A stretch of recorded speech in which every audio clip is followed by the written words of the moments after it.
today at a question that, well, it echoes across the sands of Northwest Africa. Why is Morocco still fighting, in a sense, for its own Sahara? It's a complex situation, isn't it? And it's deeply tangled with history, especially this persistent disagreement with a neighbor, Algeria, which seems rooted in some pretty old grievances. Exactly. So our goal here is to sort of unroll that history for you, look at the different layers, and try to understand the forces that are still very much at play today. What's really striking is how this modern geopolitical issue has roots stretching back literally centuries. To get why it's such a flashpoint now, we really need to go back before the maps looked anything like they do today. Okay, let's do that. Where do we start? Those early connections between Morocco and the Sahara. Yeah, let's start there. Think 11th, 12th centuries. This is when you see the rise of the Almoravid Confederation coming right out of the Western Sahara. Right, the Almoravids. They weren't just a local power, were they? Oh, definitely not. They were a major force. They came out of these Saharan areas and expanded north pretty rapidly, actually. Uh, They founded Marrakesh in 1062, a major imperial city even then. And their reach, I mean, sources like Encyclopedia Britannica mention it, it went from the Senegal River way up north to Zaragoza in Spain. wow, that's a huge area from Yeah. sub-Saharan Africa into Europe. It really was. And this establishes a very early cultural, religious, and, well, political footprint that Morocco still points to today when talking about its historical ties. It's more than just lines on a map. That historical scale is important. But you mentioned sovereignty.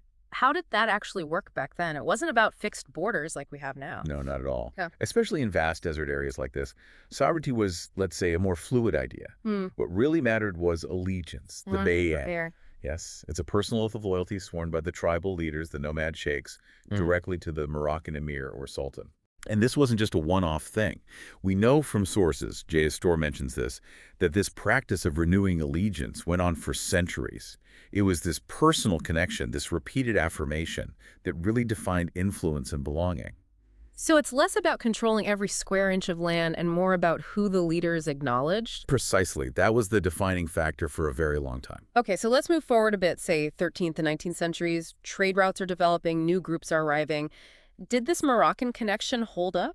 It did, though things evolved. This period saw those famous trans-Saharan trade routes really flourish. You had the Sanhaja Berber camel trains moving goods like salt and unfortunately also enslaved people. Right. And you also see the gradual arrival of Makil Arabs, who brought Hassaniya Arabic, which is still the main language spoken there today. So lots of movement, lots of trade. The tribes had their own ways, their own laws. They often did, yes. Hmm. These tribal confederations had a lot of autonomy in their internal affairs.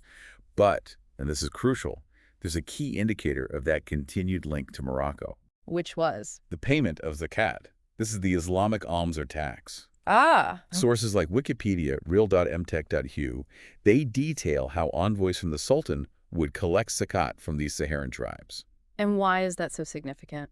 Because it suggests a recognized Moroccan suzerainty, an overarching authority that you just don't see evidence for from, say, Spain or early Algeria or Mauritania during that same long period. Suzerainty.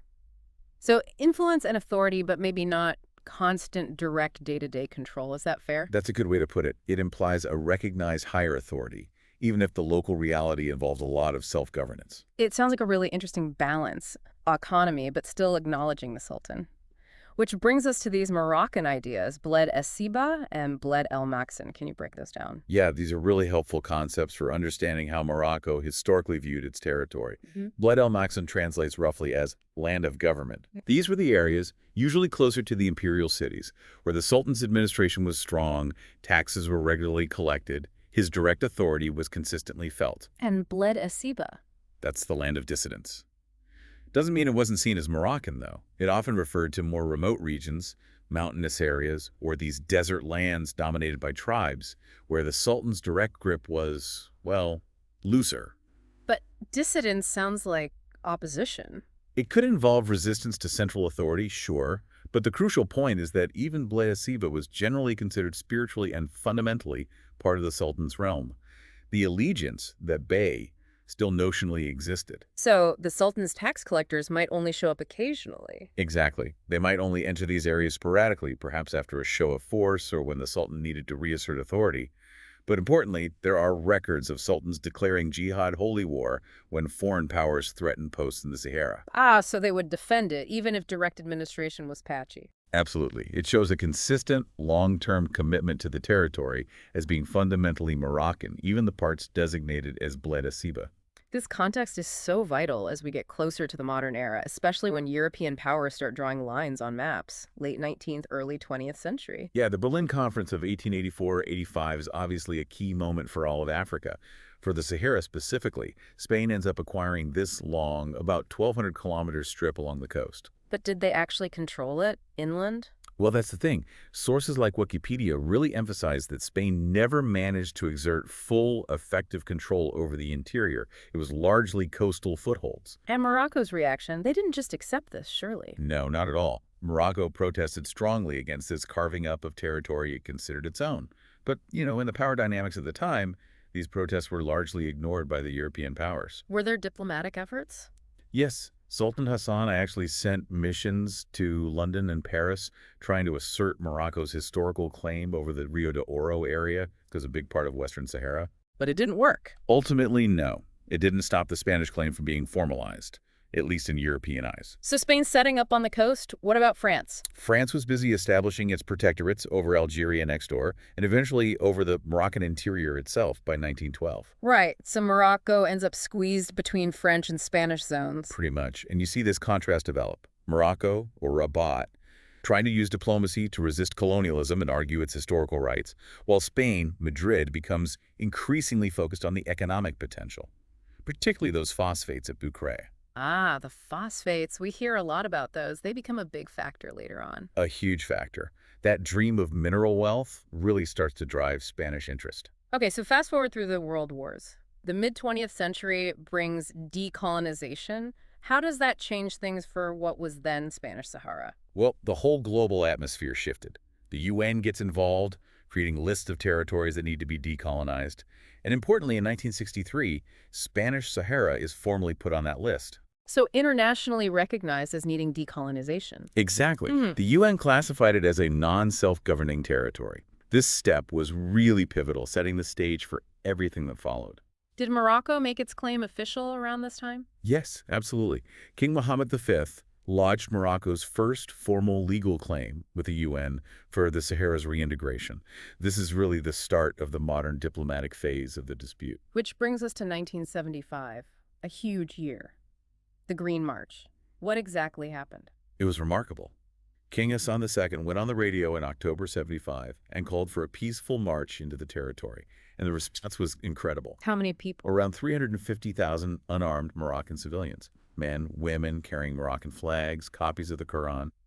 They just walked across the border peacefully. Wow. As a demonstration. As a powerful symbolic demonstration of Morocco's claim and the popular connection to the land. It was designed to pressure Spain, and it certainly captured global attention.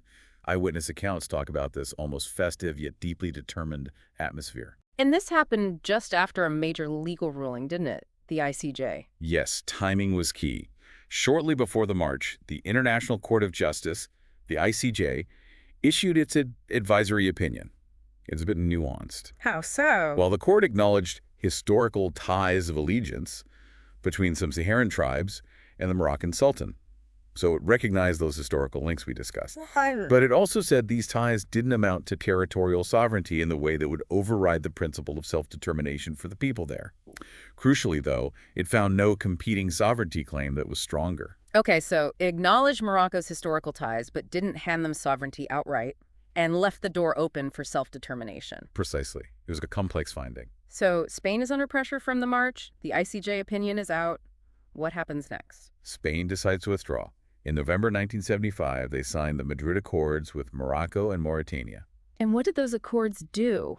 They essentially transferred the administrative control of the Sahara, not sovereignty, technically, to a joint Moroccan-Mauritanian administration. Spain washed its hands of the problem, basically. Did the UN recognize this transfer? No. The UN never recognized the Madrid Accords as a legitimate transfer of sovereignty or a valid act of self-determination. So it solved Spain's problem, but created a whole new set of issues. And this is where Algeria really steps into the picture in a major way. Exactly. Algeria had just fought its own bloody war for independence from France, and it saw the Western Sahara situation through that lens, another anti-colonial struggle. Okay. So in 1975, Algeria makes a decisive move. It starts arming and backing the newly formed Polisario Front. The Polisario Front, the Sahrawi independence movement. Correct. Advocating for a fully independent Sahrawi state. What were Algeria's motives? Just solidarity? Or were there other factors? Well, analysts like those at the Arab Center Washington, D.C. point to several things. Definitely a desire to weaken Morocco, its main regional rival. Right, the rivalry. There's also the long-standing Algerian strategic goal of potentially gaining access to the Atlantic Ocean, which an independent, friendly Sahrawi state might offer. Interesting geographical angle. And then there's ideology. Algeria, post-revolution, had this sort of Soviet-influenced revolutionary legitimacy doctrine. Morocco's monarchy was seen quite differently, with suspicion even. A clash of systems? Very much so. And you could maybe speculate, though it's harder to prove, about a degree of economic rivalry or jealousy too, looking at how the two countries developed later on. So Algeria backs the Polisario, Spain leaves. Sure. This leads to war, right? Yes, the Western Sahara War breaks out.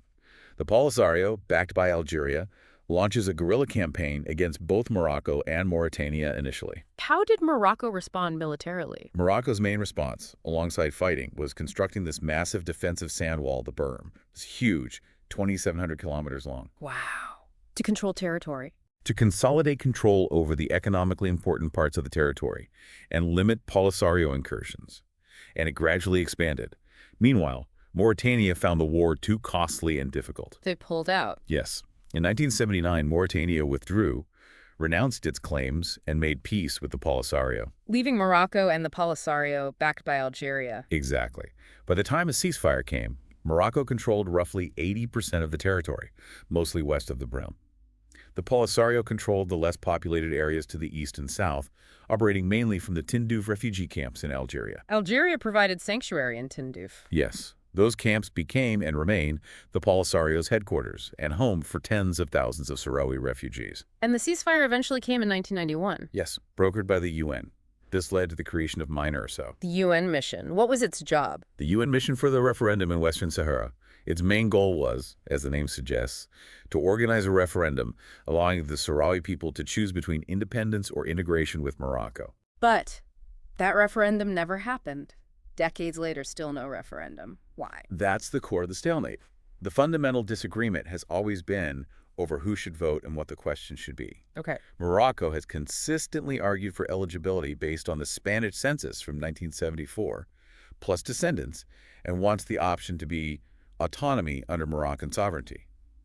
The Polisario, with Algerian support, wants to include people currently in the Tindouf camps, many of whom Morocco contests, and insists the only option should be integration or full independence. So they can't even agree on the basics of the vote. Pretty much. There have been constant arguments and shifting positions, especially from the Polisario Algerian side, about voter lists and the exact question, effectively blocking the referendum for over 30 years now. This deadlock must have really soured relations between Morocco and Algeria. Oh, profoundly. The border closure is a prime example. Right, you mentioned that. When was that? 1994. After a terrorist attack in Marrakesh, which Morocco blamed on Algerian intelligence, a claim Algeria denied, Algeria shut the land border. And it's still closed. Still closed today. Almost 30 years. Think about the economic and social impact of that. Huge. And then the gas pipeline issue more recently. Yes, in 2021, Algeria decided not to renew the contract for the Marab-Europe gas pipeline. This pipeline ran through Morocco, carrying Algerian gas to Spain and Portugal. So Morocco lost transit fees. Significant transit fees, yes.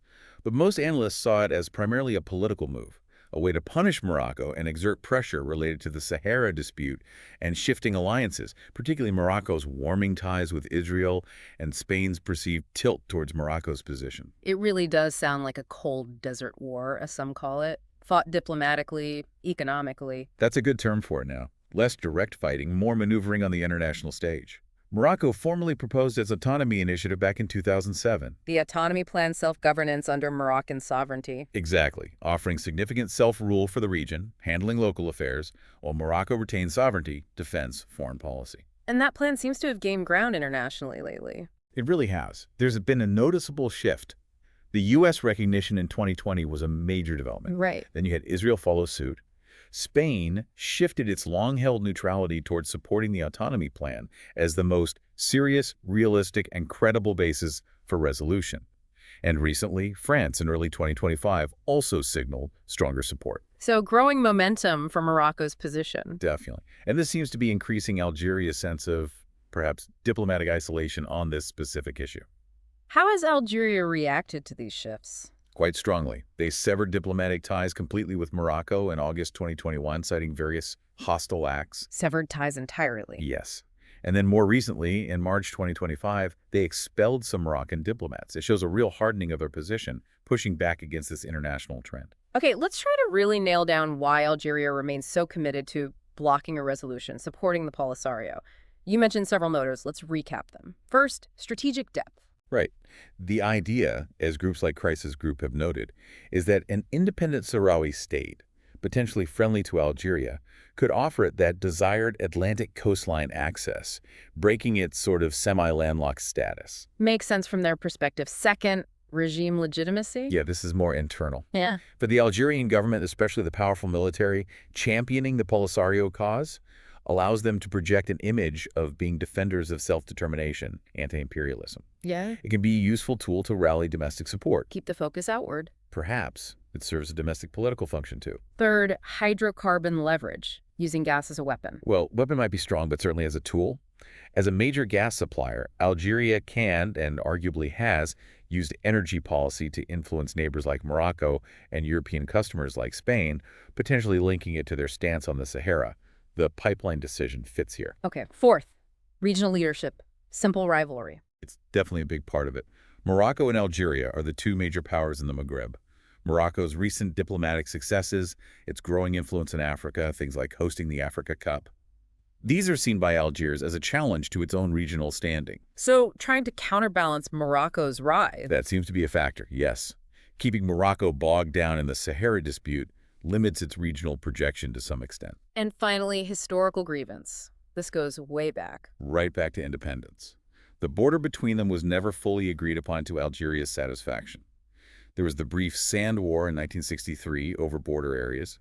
Algeria feels that the colonial-era maps favored Morocco, and this old resentment still lingers and colors their view of the Sahara issue. So these five factors together create a strong motivation for Algeria to maintain the status quo or push for full independence. It seems so. It's a complex mix of strategic calculation, ideology, rivalry, and history.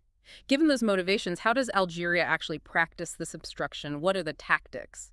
Well, diplomatically within the UN, they work consistently to prevent any resolution or Security Council language that leans towards Morocco's autonomy plan. They push hard for the independence referendum framework. What about influencing opinion? There's evidence and reporting suggesting Algeria funds lobbying efforts internationally, think tanks, university positions, even potentially influencing politicians in Europe to promote skepticism about Morocco's claims and advocate for the Polisario position. Trying to shape the narrative. Exactly. And then there's the military signaling. Algeria frequently conducts large-scale live-fire exercises near the Berm. As a show of force. It's interpreted that way. A reminder of their military backing for the Polisario, perhaps intended to deter investment in the region, keep tensions simmering. Okay, so that's Algeria's playbook. But Morocco hasn't just been reacting, right? They have their own strategy. Definitely not passive. Yeah. Morocco has been very actively investing in the Sahara region, huge infrastructure projects. Like what? Major upgrades to the port in Laayoune, building a massive new deep-water port, Dakhla Atlantic, plus new highways like the Tiznit-Dakhla Expressway. Billions are being spent. Aimed at economic integration. Yes. Boosting the economy, creating jobs, linking the region more firmly to the north, and demonstrating tangible benefits of Moroccan administration. And diplomatically, beyond getting recognition. The consulate openings are a big part of that.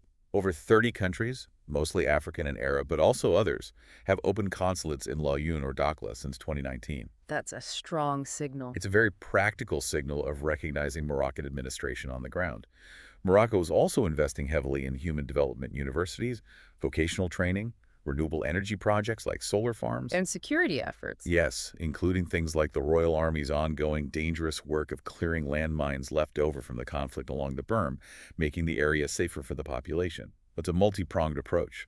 Development, diplomacy, human capital. So Looking at this whole long history, from the Almoravids founding Marrakesh to, I don't know, fiber optic cables being laid in Dakhla today, what's the big picture? I think the big picture shows an undeniably deep, centuries-long connection between Morocco and this Saharan territory. It's complex, it's evolved, but it's persistent. Despite Algeria's continued efforts to block a resolution. Despite those efforts, yes. And you see the tide turning, perhaps internationally, with growing support for Morocco's autonomy plan as a potential way out of the stalemate.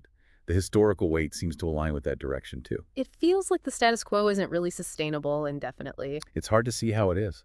The momentum, both historically and currently, seems to lean towards a solution that acknowledges those deep ties while offering self-governance. Well, final thought then. Well, the desert remembers. And for centuries, the dominant story across these sands, acknowledged through allegiance, trade, and defense, has been linked to the Moroccan throne.